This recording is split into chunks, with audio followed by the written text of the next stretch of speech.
बिस्मिल्लाहिर्रहमानिर्रहीम। अस्सलाम वालेकुम। आज मैं आपको HBL का ATM कार्ड इस्तेमाल करने का तरीका बताऊंगा।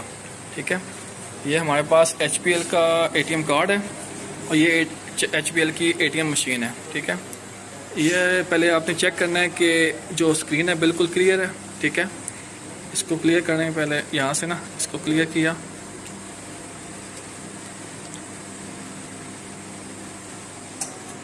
सबसे पहले आपने ना ये स्क्रीन का वेट करना है। ये यहाँ पे वेलकम लिखा हुआ होगा, तो उसके बाद आपने ना कार्ड इंसर्ट करना है। कार्ड इंसर्ट करें। कार्ड ये इंसर्ट, ये जो चिप है ना ये सामने होनी चाहिए। ठीक है,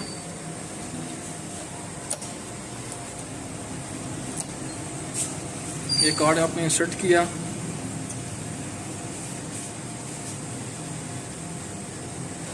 यहाँ पे दो जुबानें आ रही हैं। ठीक है, उर्दू में भी और इंग्लिश में भी। आपने उर्दू में क्लिक करना है।